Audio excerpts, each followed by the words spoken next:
Friends, मैं हूँ astro Rama Verma from Amritsar Punjab और मैं पिछले 14 साल से आप लोगों के साथ जुड़ी हुई हूँ। आप देख रहे हैं पंजाब 24 न्यूज़ और आप लोगों के साथ आज मैं जुड़ी हूँ अहोई अष्टमी को लेकर के। सबसे पहले आप सबको अहोई अष्टमी की शुभकामनाएं। अहोई अष्टमी को लेकर के इस बार एक कंफ्यूजन है कि अहोई अष्टमी जो है 17 तारीख को मनाई जा रही है या 18 तारीख को। तो मैं क्लियर करना चाहूँगी कि अहोई अष्टमी जो है वो 17 तारीख को मनाई जा रही है, क्योंकि 18 तारीख को सुबह 9 बजे के बाद नवमी तिथि लग जाएगी। तो इसलिए अहोई अष्टमी जो है वो 17 तारीख को मनाई जाएगी। अहोई अष्टमी के दिन माताएं बहनें अपने बच्चों की, अपनी संतान की सुख समृद्धि के लिए व्रत रखती हैं और ये व्रत बिल्कुल करवा चौथ की तरह निराहार और निर्जला व्रत होता है। जो भी इस दिन भगवान शंकर, माँ पार्वती, गणेश और कार्तिकेय जी की पूजा होती है। तो जो गणेश जी या कार्तिकेय जी हैं ये तो आपको पता ही है, माँ पार्वती को प्रिय हैं। और जो अहोई माता हैं वो माँ पार्वती का ही एक रूप है। अहोई वर्ड अनहोनी का अपभ्रंश है, यानी कि अनहोनी ना हो, ऐसी अनहोनी जो हुई नहीं।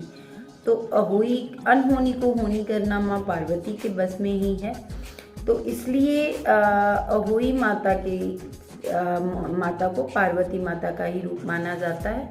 तो इस दिन इन सब की पूजा की जाती है और जहाँ तक पूजा का है, अभिजीत मुहूर्त 12 बजे से लेके 12:40 तक रहेगा।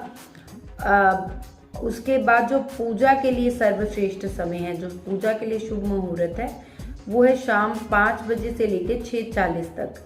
अब इस व्रत का जो पालन है वो 2 तरह से किया जाता है। इस व्रत में एक तो पारंपरिक भोजन बनाया जाता है, ये हर जगह वेरी करता है। किसी के घर में कोई रिवाज है, किसी के घर में कोई रिवाज है, तो मैं इस पर बात नहीं करूँगी। मैं बात करूँगी कि जो व्रत का पालन है वो 2 तरह से किया जाता है। कुछ लोग चंद्रमा को अर्घ दे करके व्रत का पालन करते हैं, कुछ सितारों को दे करके। तो जो लोग सितारों को दे करके व्रत का पालन करते हैं उनको सितारे जो हैं शाम को 6:40 से लेके 6:50 के बीच में दर्शन दे देंगे और वे लोग अपने अर्घ दे करके व्रत का पालन कर सकते हैं।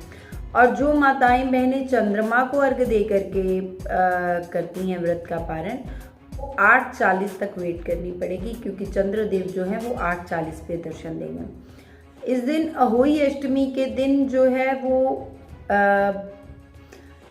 दान का भी, अन्नदान का बहुत महत्व माना जाता है। अन्नदान मीन्स जिसमें आप गेहूं और चावल को मुख्य माना जाता है।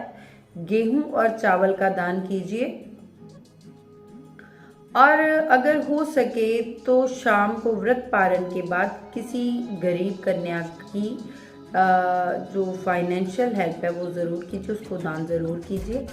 इसके अलावा अगर आप चाहते हैं कि आपके घर में सुख हो, समृद्धि हो, प्रेम हो, विश्वास हो और ऐश्वर्य हो, किसी तरह की कोई कमी ना हो, तो आपको क्या करना है, आपको जो भी पारंपरिक तौर पर आपने जो भोजन बनाया है अहोई अष्टमी के लिए, उसमें से आपको गौ माता के लिए भोजन ज़रूर निकालना है, क्योंकि गाय में 33 कोटि देवी देवताओं का निवास होता है। तो इसलिए गाय का भोजन ज़रूर निकालिए।